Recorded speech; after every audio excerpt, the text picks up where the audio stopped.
So April of the first grade. All right, so Erin, like, all the years ago, Erin and I was starting grade when I was here. Wow. Yeah, so it's been like. Yeah, she's You know, and, so it was only really, you know, I was just getting married.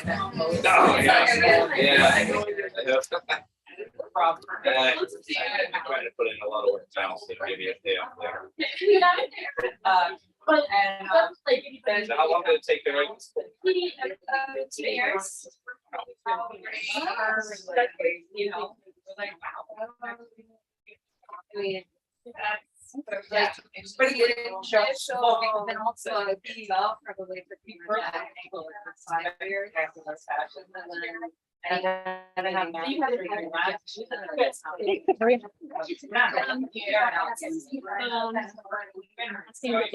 live. I figured just when we started it. I literally just started it this minute.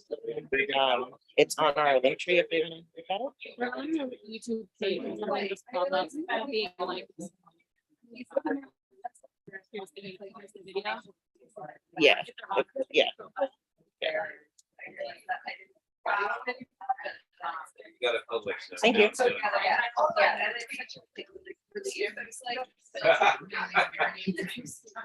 Well, and then it's literally a week after like surgery. And my mom. Yeah, I feel like the last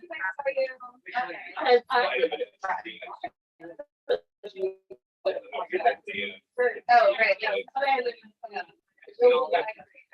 You don't ever have the dates down, do you? I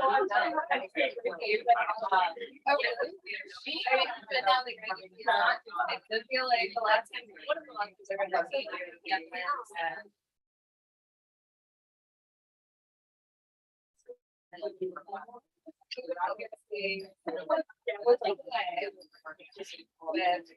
I go. oh yeah, I know. I go with the babysitter. Way. Would it have been on 14th Street somewhere?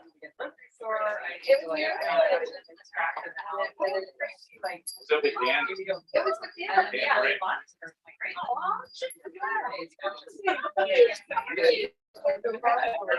I have no idea. Yeah. It's been out. Is that the way if you're in the Grand Four Guinnesses on stage? Does that sound familiar? Because that was one of the inventions.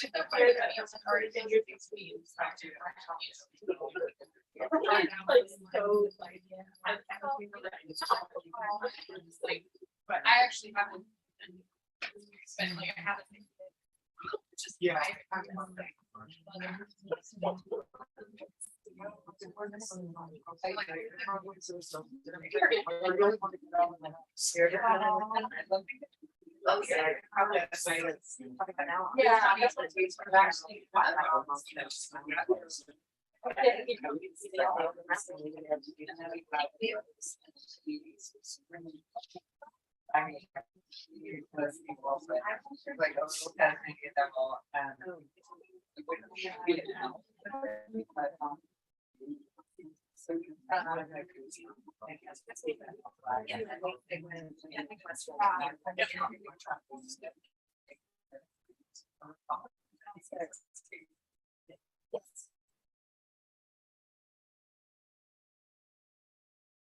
Greetings, everyone.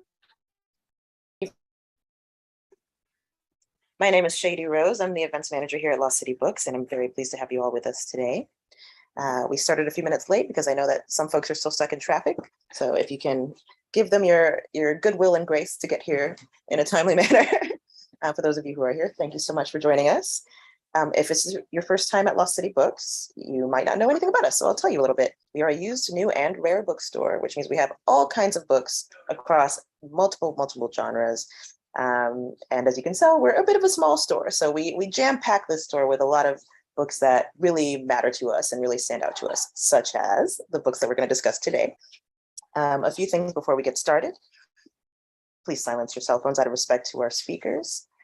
It's very quiet in here, but the sound can really carry If you have any questions for our authors, please hold on to them until the end. We will have time at the end for a Q&A. Lastly, if you ordered your books through Eventbrite, just come and check in with me before you take your book so I can check you off and make sure that it is properly, et cetera, in our system. Lastly, we are live streaming this event both on YouTube and Instagram.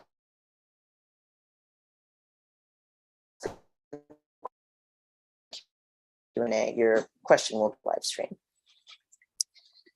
Without anything further, I'd like to introduce our speakers this evening. Anne K. Yoder is the author of the novel The Enhancers from Meekling Press. Her fiction, essays, and criticism have appeared in Fence, Bomb, Tin House, New York Tyrant, and Make, and have been recognized in Best American Non-Required Reading. She's the author of 2 poetry chapbooks and is a staff writer for The Millions. She writes, lives, and occasionally dispenses pharmaceuticals in Chicago. Kate Wyer lives and writes in the Baltimore area, attended Goucher College, where she received the Elizabeth Woodworth Reese Prize from the Madison Smart Bell and earned her MFA from University of Baltimore. She also won the Women Writing About Women contest sponsored by the Mid-Atlantic Arts Foundation. Wyer's work can be found in The Collegist, Pank, Keyhole, Wigleaf, Decomp, and elsewhere. In addition to her writing, Wyer is the manager of a nonprofit within the public mental health. Thank you. Thank you for that good work. Her novel, Black Creme, is a finalist for Debut Litzer from Late Night Library. Without anything further, I welcome you both and thank you for being here.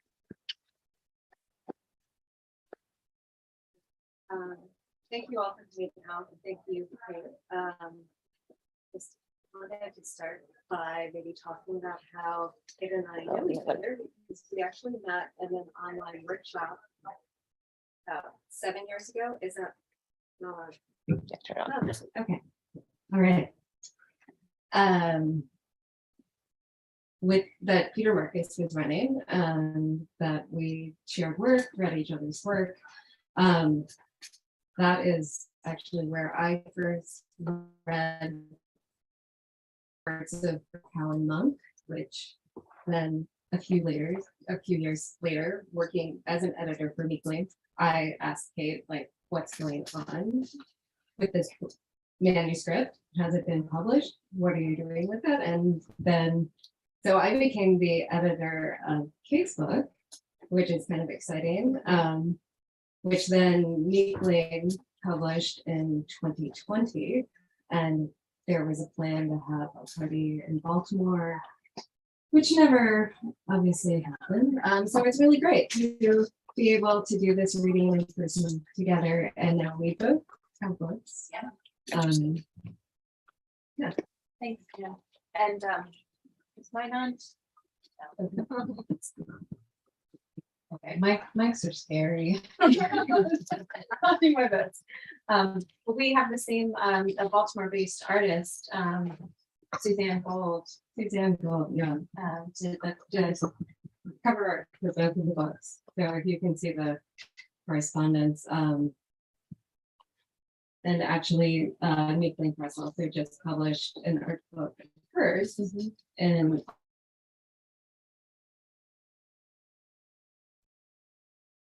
So yeah, there is this kind of a conversation of sorts between your work.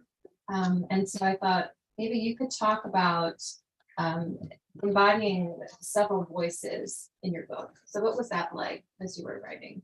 you know, it was surprising on some level. I was intent, I think that the novel is set in a fictional town called Louisiana Hills. It's set in the near future. It's slightly dystopic. It's a pharmaceutical factory town. And I wanted the book to I wanted it to be about Hannah, the narrator, and her friends, but I also wanted it to be really based in this town. And so I envisioned it as having many voices from the beginning, surprisingly. To me, Hannah's voice took a bit longer to tease out.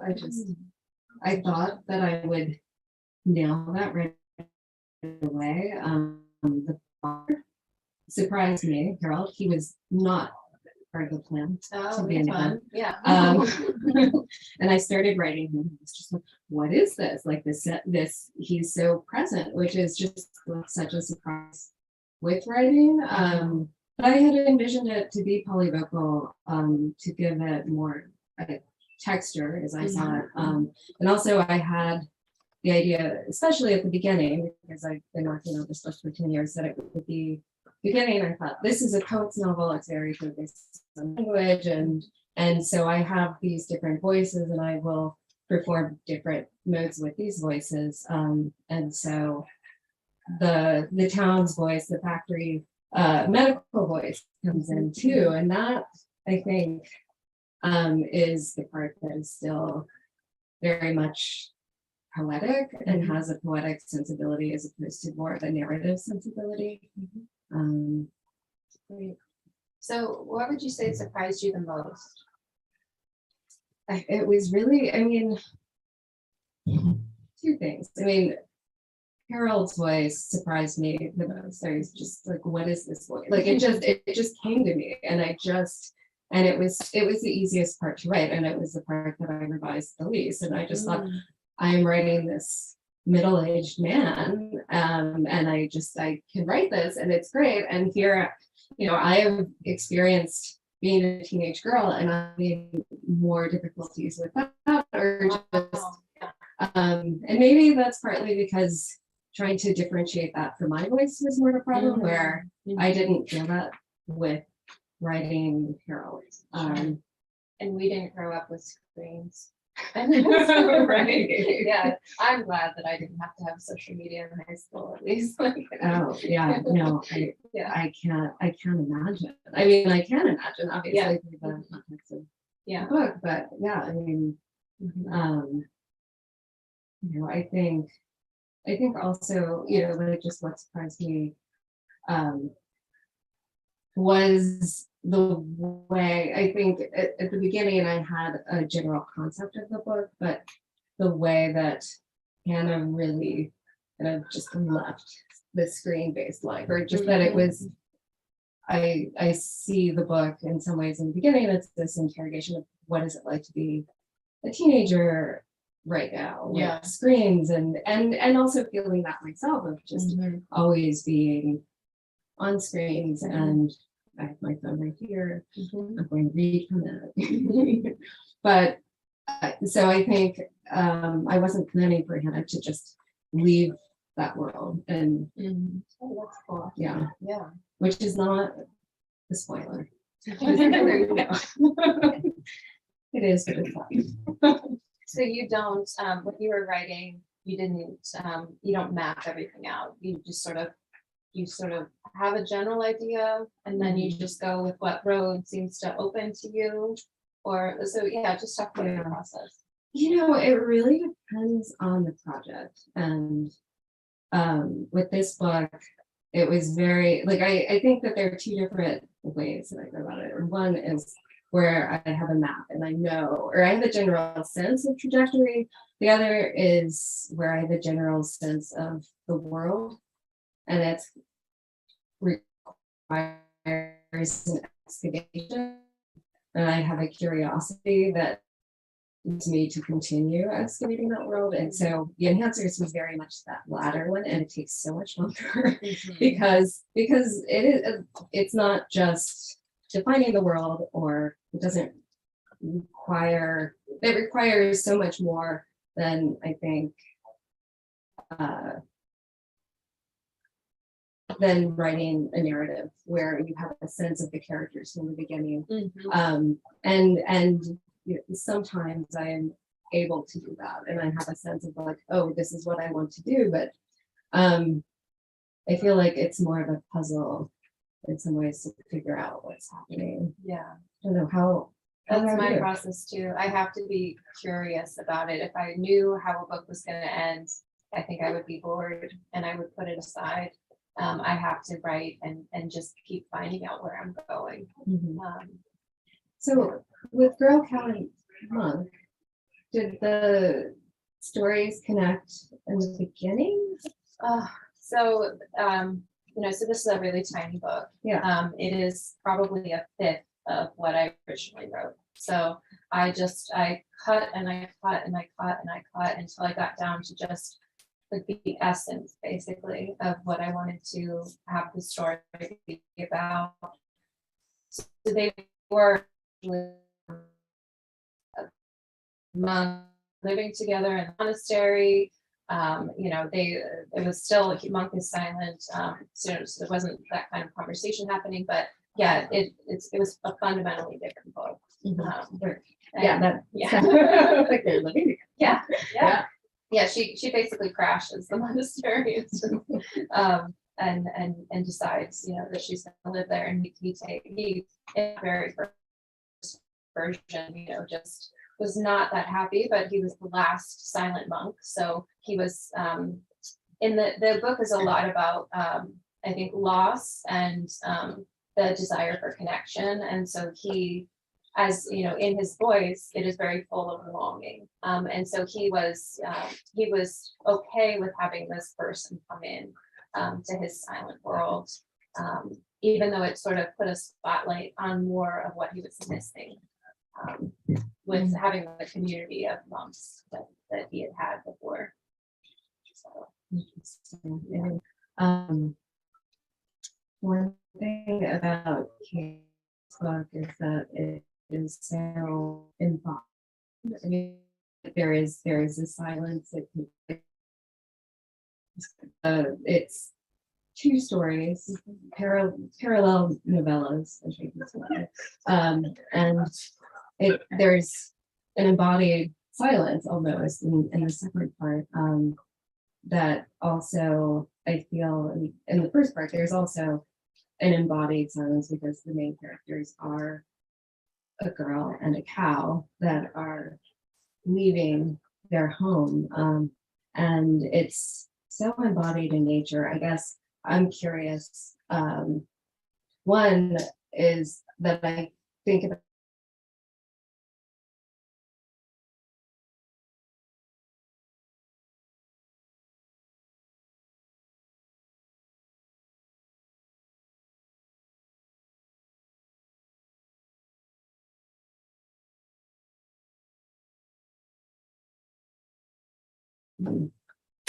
Hannah, the narrator in the Enhancers, is so focused on animals and extinction lists, and is so estranged from nature.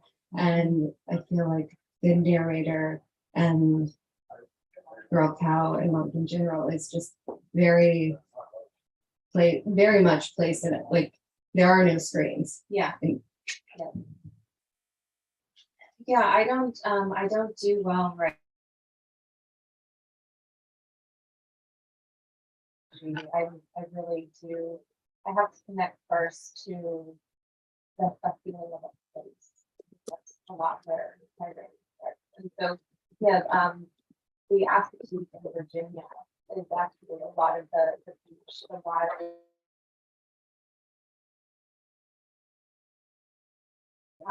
It is just really that water. Watching the crowd. So that really is where I start to get that feeling of being called to fight. So I connect a lot more than time. So I really admire though when people comment on our present or like our present, like to write or not.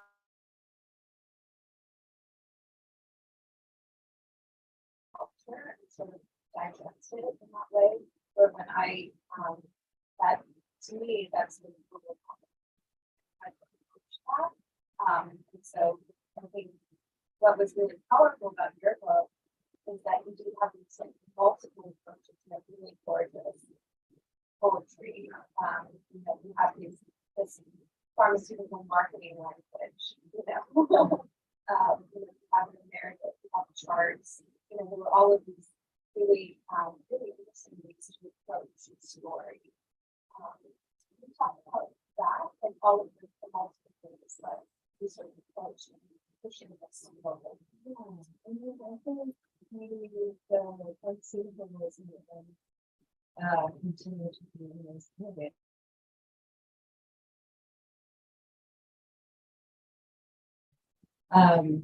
As a writer, I think the one thing that I can take away with one of many of some things that, but one thing that I really took away from the passage, and I think, I also worked for people that was patient information,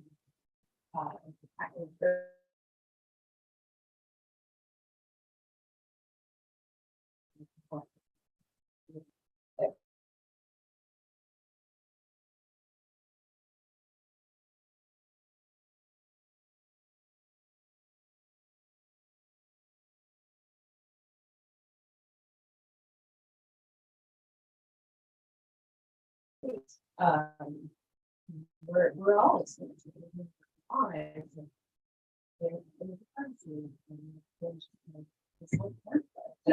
you're saying no every time.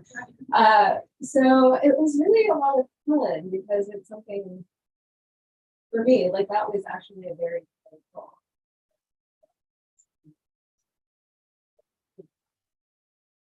And also because it kind of like certain things, drug names and like what is aspiration? What sounds good? Like what do you want? You know? And so and so really we had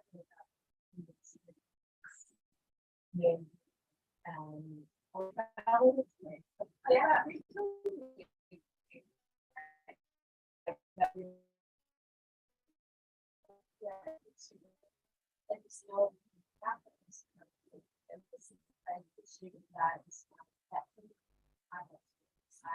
And not only are you the consumer of media or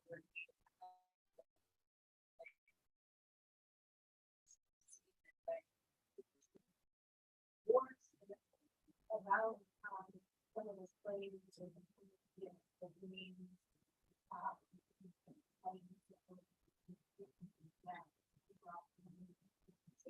Will save their life and then there's that really fast, 30 seconds of all of a sudden.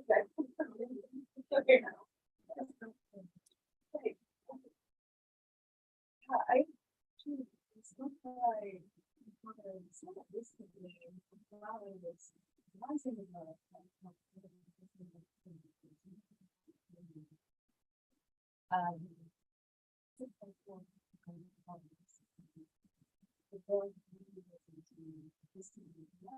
but also breaks down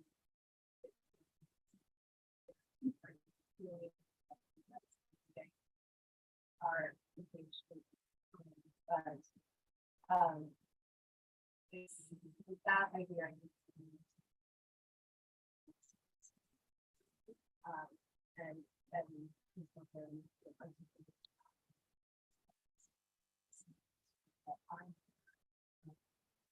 what is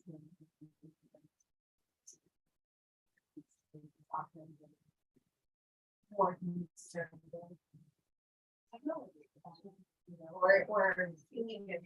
Yeah. If it was really possible. So I wanted to go to particular. I want to come out like this important really stripped down page where there's only there's 4 or 5 very short sentences. So if God is a chemical, swallowing is a prayer, it's an answer, exercise, sometimes that's all. So I'm really interested about that. How we need to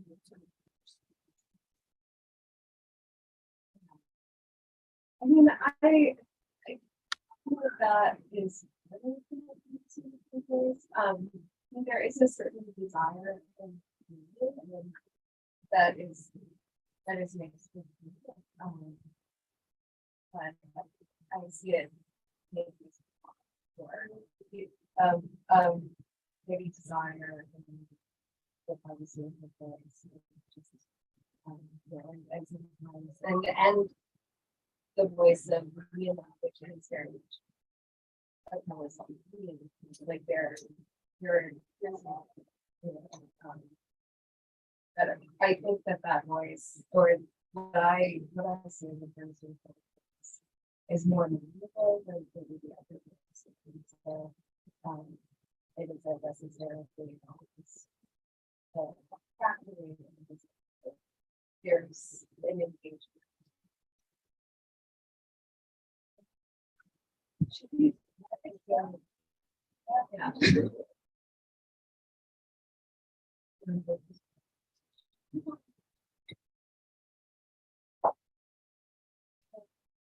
I will just review a little bit of Girl Scout, which is the first novella. Yesterday, I combined the stars into a mass larger and brighter than the sun. Less than half the hemisphere, I told the sun when she was new, when she was closest to reaching. Remember that. The cow's great pale body, sharp hips, long ears, sweet ankles. But I found a different one, an older one, who knew how to be built. What choice was there? And my mind said, now. I see schools of sardines sleeping shallowly, their bodies bang, not touching, swaying as if on a rope. Light builds, fish stir. They begin their elongated groping swim, the sun barely touching their scales. Huge tunas and barracudas know our shadow, the elongated first. I look back and see them behind the wide spaces. I see all the way to the houses, to dark shapes of them, white egrets, sleep behind nest, and waiting for each long and twisted interest. The fishermen should be finishing the last of their bitter coffee, whatever egg or sweet she said breakfast. Come now, I say to her, I need to meet you. Samira, I tell her, will be Samira. She resists at the water's edge. She blinks her dark eyes and pulls her head back to the palm of her son. My head comes to her shoulder. Samira takes some of my long brown hair into her mouth, chews, and let her. The night before I left, I said a prayer to the sea to bring me her dreams. Let me know something of the coming months, I said. Let me know something of the coming year. Prepared my bed, made a circle of flour around me. The sea did not tell me anything. It did not dream. A large swell smacked my drum into me. It's doubtful if it was dry enough. I had imagined lifting it over my head as we walked along the sandbar that divided the quiet water. In that dream, I was using my mallet to mark the time. Now the thump of its leather has no bounce, reverberation, just wet bells. I place it on the crown of my head. I lift our feet from the shore and Samira's good at it, even if she's never done it before. I let her pull me along on the boat until she gets tired. Then I pull her the rest of the way out to the sandbar. Her body glows into the water as the sun rises. Beds of kelp are in front of us. I see their arms moving and the curved texture of the water. The bladder and wraps like so much rubbing. She wades into the seaweed like a chest high pasture. The fisherman brings her feet, so she buries her nose into the dark meat, and then pulls up her big mouthful. She tries to chew as water leaves the rivers of the teeth. Samira relaxes into the front. The kelp will keep me for a day. After that, I have a compass and a sailor's wax to map. There are saltwater filters in our bodies of my ancestors from decades of sea living.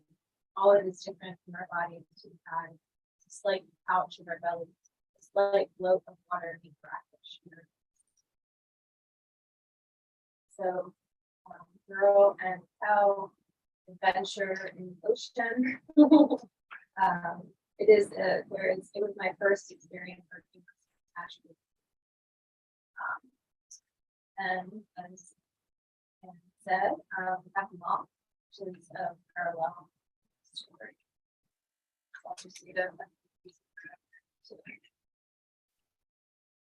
So Mom, the star-shaped one, the triangle, the precise spokes of another, the basic circle, the quadruple, and my favorite, the corona, Anthony seldom removes, crescent tight around the ball dome of his skull.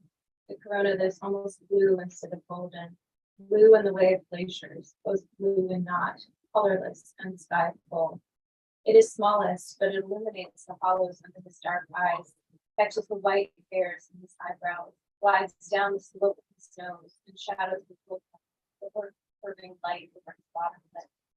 This light brings my eyes up to the little roads of the garden, for the neat lines of our prayers. Brings my eyes to meet up to his, which are so raised instead of comfort. His eyes assess me coolly before he returns to feeling peace. His hands bleeding purple red around his skin clothes. Anthony wounds the largest cedar, the one just outside the clay walls of the monastery. His peeling knife flicks at the knobby bark, not deep, but enough to bring resonance, the tree's way of healing itself to the surface. He watches over our pharmacy, dispenses small bulk of sticky red resin when someone is sick and placed in warm water, dissolves into a fragrant tea. This speaks to the offended pit inside the body, speaks to it, sends it out. His personal garden is small, full of small cabins and bomb. Common tonics for nerves. I wonder if the light his body emits is fed by these herbs, or if they feed only the parts the light does not know, like the back of the earlobe, dusted with loam after extracting hand brush away and smile. What does the light know of how I want to reach and make that skin clean? I hear the men walking in step behind me. The eldest one swats me underneath my neck with his rose tassel. It stings, and I am back. I'll read just one short little section. Silence means the click of a thumbnail against wooden rosary, the turning of thin pages, the crack of the old leaves gently reflecting, the scrape of metal spoon against ceramic bowl, the shuffle, the limp, the hustle of ambulation, coughs, sneezes, sniffles. Silence means the wet hesitation and persistence a potato makes with each pass of the knife.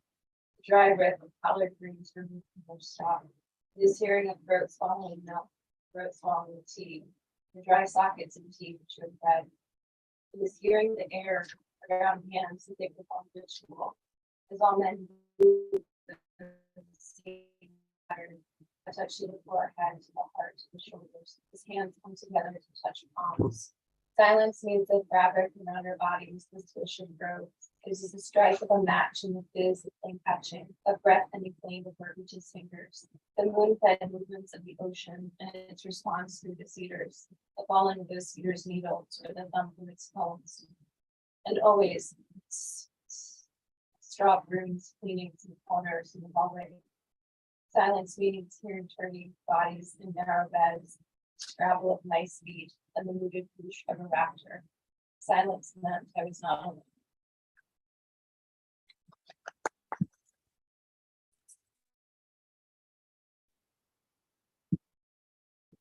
I love this travel of my school.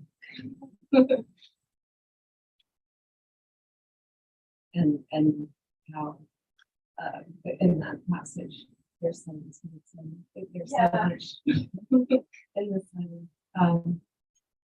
So I'm going to experience very in line with because I arranged some parts in the book that don't happen in chronological order, but it makes more sense to I guess just baseline with color, but we need a nuances.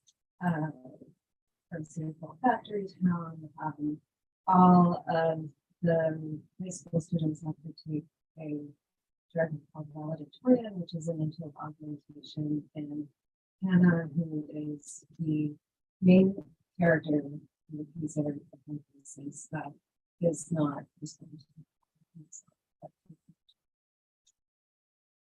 One, when the factory smoke blew up and kicked it out, the two smokestacks stood centrally in the hill. It could be seen from those perspectives. I love to see the stacks standing high in the sunlight monuments. They were built the year of time when the hills was established. Before then, it had been a commuter town of the way. Back then, the town had been called between. It had been a town home into itself. Its history was divided into before or after the factory. At the time, the town had been fading, had been aging as the physics lab in a series of decrepit schools that prepared students for decrepit jobs that would become too. So much was different now with the new schedule for them. The Media Corp was established in 1985. It was founded at the President with a worker on each side.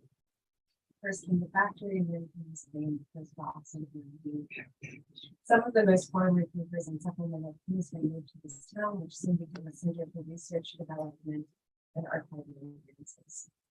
This is where about China's predecessors were screened. MENA became one of many books spread out like nodules, atrials, and specialty. Ours specialized in analyzing natural substances and developing biosimilar synthesis. Labs also produced thousands of new chemical structures each year. They were cataloged and stored for future use, reference, and retrieval in a series of chambers. The town itself had developed an obsession with information. With information came learning, acquisition, and storage. This was a good thing residents said. Easy to keep. Information fell through the air as it flowed through the air of places. Sometimes the information was so dense and accumulated in droves. I think people wander with vacant stares and suddenly into. This seemed absurd to me before I started reading.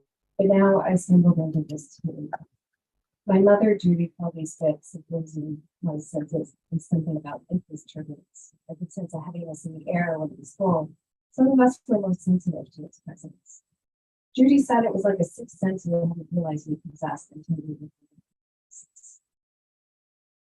How much information could one have students on the past that was horrible, but was really tremendous, not logical. The general theories of cognition suggested that a memory would expand to accommodate the volume of information ingested. Facts were dense and too many. Remember, as in keep your looking at a wheel, even stop. 2. The snow flew down the cement of the dam. And then covered the town and the sweetness. The days passed and the day of all surfaces and the sweet. Which made the stay inside, not to how much air was safe to breathe. There was never not reminded cautions and safety. But all the same, I had problems for them. I paid no attention to the warnings. I had nothing to do with it. I passed the day in the basement and wondered where my father was face. The floor was heated complete with pillows and cushions along the walls.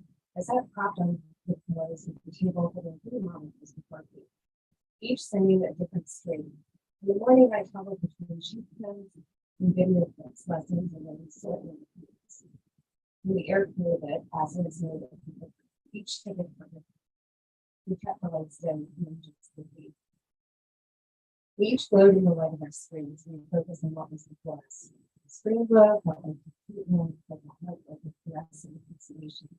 You can see capsules.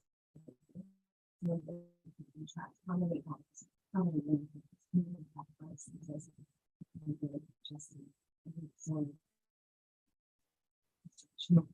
Those new blogs, CCTV screens, new screens, old ones, and really any movements that you do. So they follow the bird watching for the chemical properties of the top 2 minutes of evidence that ended up using how cells and excessively checking cells into the field. As extreme surgical and sex skills and looked at properties and affirmation foods, shared with bird musical factors. She bitched for her classmate. Maxine was effusive, posting that she was in some food for this. I should have expected this. Maxine was my mother's protege, and at times assisted after the I resented that Maxine was so beautiful. I turned off 2 of my screens and watched old Sunday film clips, black and white, about things that tells to be buildings. Mostly, I'd like to look at the faces and how much was here. Each twitch of the lip of that in the palm was a moving gesture. My favorite was Yoder's ecstasy for days. Really teared on cheek at the state. It just struck me the way she was supposed to be. The way she did it with her arms.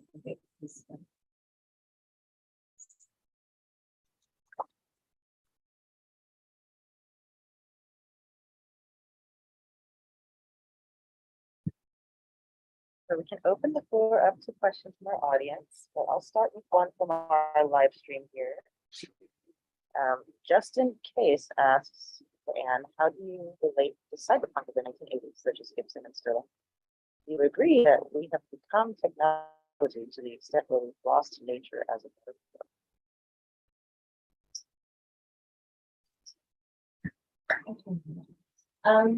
That's a really interesting question. I mean, one thing about this book is that, you know, I have read some cyberpunk, but I would also say I'm not.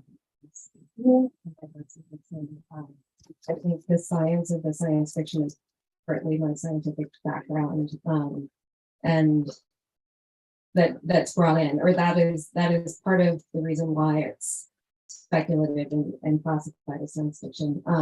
But I do think that that's very much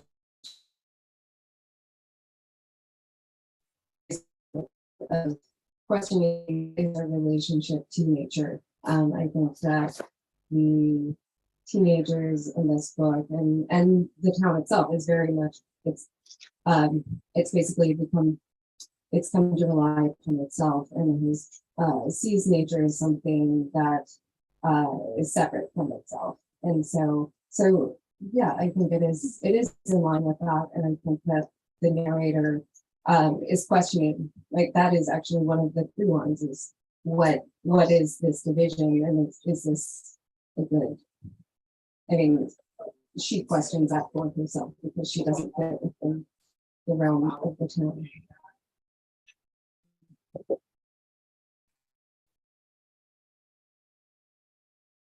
Any others? Yeah.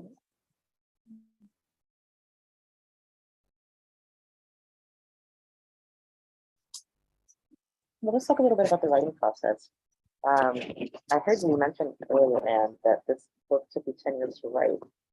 Can you tell me how did you feel that 10 years? Was it just sort of slowly grinding it out, or Many tears. You know, it came in spurts. And I think that I was also talking earlier about the process, how the book felt like it could become a durational performance, in the sense that I would rewrite it, and then I would decide to rewrite a section, but in order to rewrite that section, I would have a different idea and concept of the book, and how each time that happened, I would go back to it and then would have to change the whole book. And it seemed like it could be a process that could take the life, not that I did not want it to become that. But yeah, it started very much, I was thinking of it more as a poet's novel, and of these voices that tell the story of the town. And then, you know, I also, you know, in this time was doing freelance work, was writing other stories. I mean, there were points where, when I started it in grad school, so there is the type of transition after grad school. There is also, I would say that the first real draft, and where I thought that I was done in 2015, 2016. And I think part of the challenge for me was, or looking back on it, was trying to find a way to bring the multiple voices together in a way that made sense for a reader, and that told, that was, I guess, a complete gesture, and you know, that felt complete. And so then I started submitting it to agents, to publishers, and encountered a lot of rejection, as one does most of the time. And so then I actually started another novel, and I put this aside for a while. And then actually I was about to give up on it, and I had actually Amanda Goldblatt, who is the book's editor, is also a friend, and I said, would you read this? What do you think of it? And you know, it was a gift of having someone who was able to read the book and see it for what it was, and to help me see the ways that it was in conflict with itself, like that it was, there was a way that I perceive it now, that it was attached to this idea of being more experimental or more poetic. And yet I had very much written a very novel-y novel, like the plot. And so it was embracing that. I was saying, okay, like it can be one thing or the other and it can't be both. And I think going back and doing that actually, I feel like it felt finished. So, but yes, it felt like a very long 10 years. Yeah. As I heard Harry Matthews, and he was like, you know, it's basically like spending 10 years with a single man. So, I feel like the experience is maybe better than mine. but there is some, you know, there was some sense of maybe impossibility, you know, of will this come together, and you know, so it did, but it also feels kind of like magic in the sense of like, oh, it doesn't come together until it does. Right. Conversely, Kate, you were talking about chipping away, that the finished Girl Cow and Monk is about 1/5 of what you were originally working with. So what did you remove? Like, tell me about that removal process, and how does it still feel complete? Speaking of completeness at the end of the process, does it still feel complete after all of that chipping away? But to me, it felt more complete when I removed the rest. So it was probably around a 250-page novel when I had written the first draft. This is and then so, but that, and it's also very much, it's definitely, you can tell I come from a poetry background, and so, you know, those pages are not full, and so I had written it because I actually find writing difficult when it's working. It's really the best feeling that I have in my life. But for the most part, that show really hard moving, because if I'm focusing too much, so in some ways, you know, I don't write poetry well, because if I'm focusing too much on finding that perfect word right now, a perfect image, then I will get in my own way. I will hit a block. And so I just have to allow myself all of that filler in order to then see, well, what do I actually have here? And so I would take just literal pages, or I would save maybe one sentence from a page, and just being really ruthless about language and then image. And those were really, how are language and image moving this story forward? And that's where I ended up. So I mean, there was a whole lot of, we got to see Monk's mom in the book. You know, he had more of so I mean, it is a lot about like queer desire to. Monk is in love with this monk, Anthony. So we had seen more about like his, you know, unrequited love. In that instance, we had seen more of Girl and sort of her backstory, and then there was this whole section, as I mentioned before, about the two of them actually living together in the monastery. So that does not happen in this version at all. Is there anywhere the missing pages can be caught up with or found? Is there like a secret archive? They're probably, yeah, all of my process. I might have kept it. Yeah, I think there's enough there to inform maybe the way those pieces are sort of themes that I return to in my writing. I write a lot about grief and loss and desire for connection, and I think so. Those pieces can be found not exactly how they were, but in other pieces. So this question is for both of you. What are some reactions to each of these books that you've had that you maybe either didn't expect or were, yeah, really that you didn't expect to see, if any, or any striking reactions that you've had so far? It's still so fresh. I think I'm very surprised, I think, about the the way that the book has been embraced and has made some list after all of the rejection that it received. Which yeah.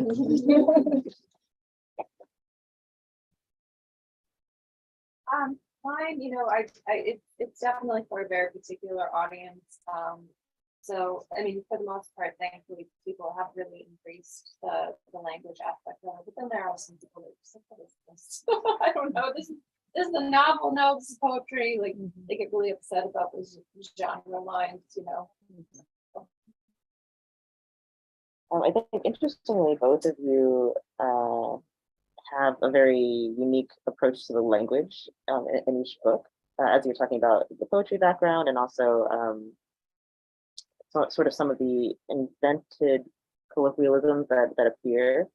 And I wonder if you can talk a little bit about where that comes from. Is it, I know like a lot of poets say economy and specificity of language is paramount, but also the sort of eternal refreshing and genesis of language. It happens, I think, in the brain of every writer. Hopefully, a good.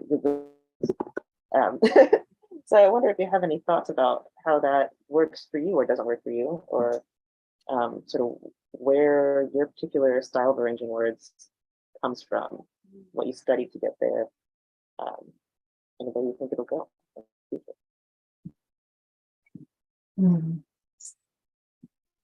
It's an interesting question because I always considered myself a fiction writer, but I love reading poetry. And I think there was a certain point where I became very invested, and part of it was in grad school, I went to art school. So I think that and I think the beauty of being in an MFA program in art school was not having to determine genre. It was of no consequence. So you could people didn't say, is this poetry? Is this fiction? You could say it's hybrid work. You could switch between the two. And so, I think that gave me a lot of freedom. I worked with some writers. I worked with Diane Williams at a workshop in New York. And I really, at that point in my writing, I became very attentive to language because I don't think that you can work with Diane Williams or say Ford English or not. Think about language because her way of editing work is pretty much what Kate's process to get the book is just, taking a story and saying, okay, these are the sentences, or these are the sentences that are really alive. And what can you do if you just take these 5 sentences out of, a 10-page piece? And so at that point, I think the economy of language really was something that I was focused upon in my Kings and Queens one window. And so I think it was a nice counterbalance, I think, at least in my writing, to think about how can I be very precise and really make language pop. I also find that I'm drawn to writers who, or I'm thinking of prose writers who are trained as poets. And I think that their training with language really shows. And I know that Kate actually trained as a poet. So. I took an experimental forms class in my MFA, and that's where I was first introduced to the early work of Michael Bachet. So when he was working as a poet, he created 2 books, Coming Through Slaughter and The Collective Work of Billy the Kid, and those are, they're poems, but they're it's a novel. There's so much in that. And then, reading in person and how much she can get done in a sentence. That's really where, like particularly the autobiography of Red, or Red Dot, those books really sort of laid the map for me to be able to feel comfortable working in the way that I am with that economy of language. And then, they really paved the way. I mean, there's other writers like Nelson, other people that are working in this way where it really, it just feels so alive. That's really what I'm Thank you. We have time for about one more, but I'll throw to the, there we go. So when we were talking about the process of experience, first thing I feel about maybe it's even making novel, the inspiration,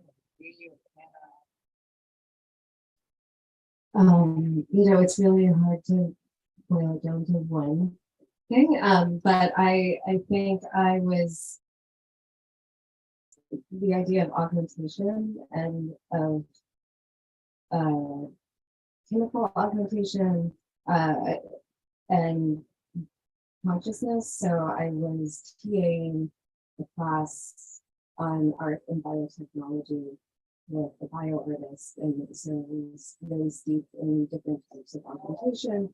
I was reading William James on consciousness and Bergson, and so also just thinking of like these heady things, like what is it to be, and what is the experience of being present, or and then I think also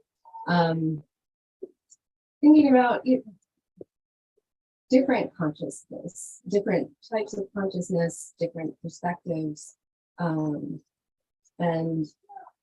so there were, I guess it started with these questions and ideas, but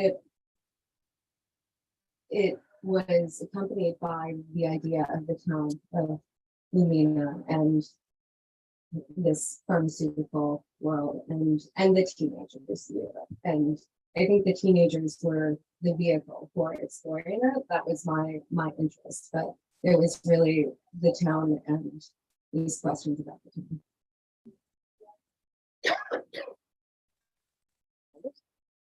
One more from our live stream here. Question for both of you. Are you scared of getting genre labels associated with / stigmatizing your works?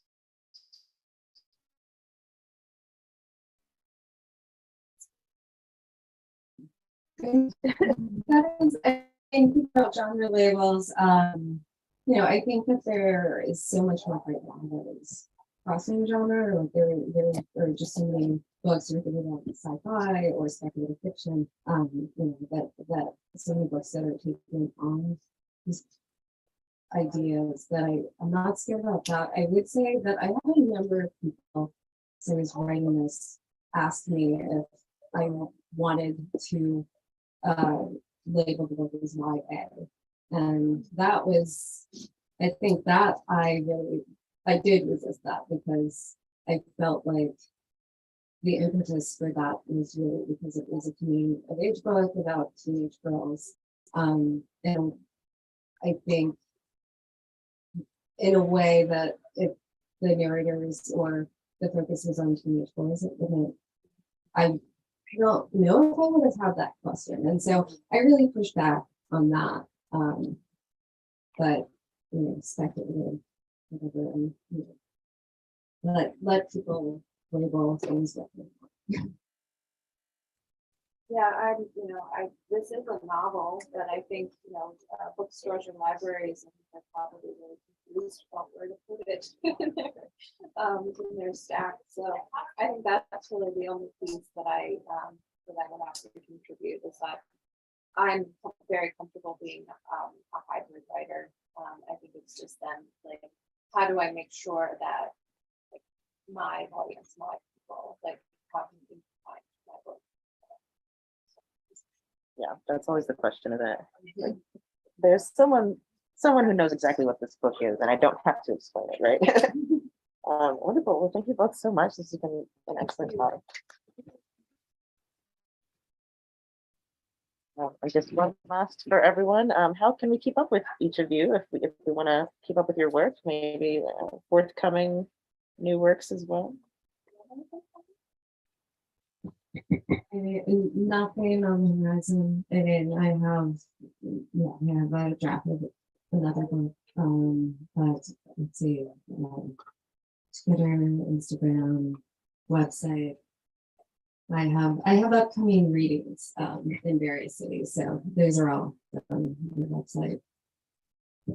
Yeah, I have a reading next on Zoom. I went to Goucher College in Baltimore.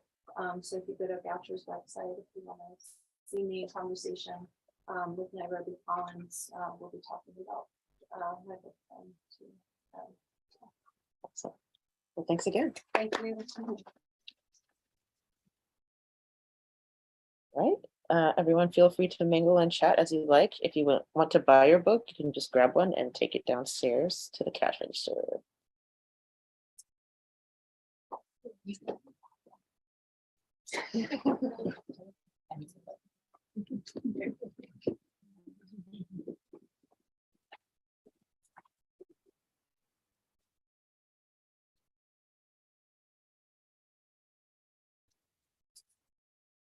We started one online, like paid for it online, so how does that work?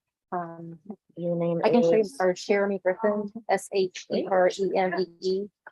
so you ordered one of them? So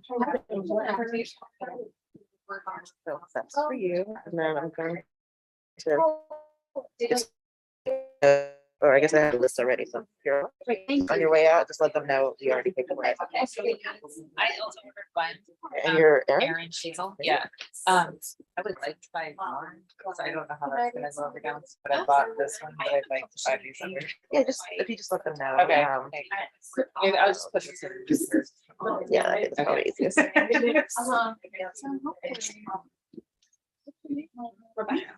sorry. I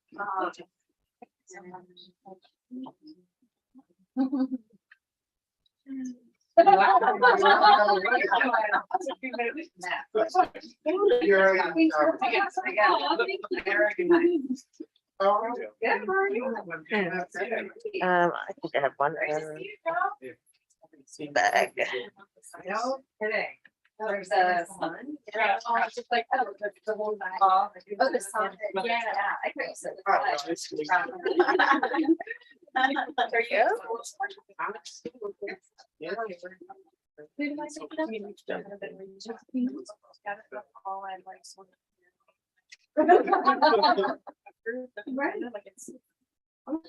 So what have you been up to? So excited. Well, you know, a couple of kids, a lawyer in weirdly Maryland, DC. But I work, I'm a lovely writer. Okay.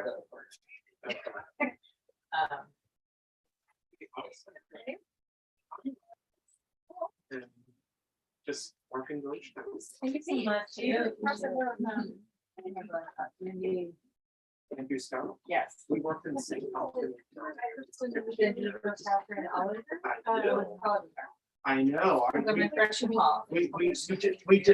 We discovered that by accident. Yeah, I heard. So, yeah, no,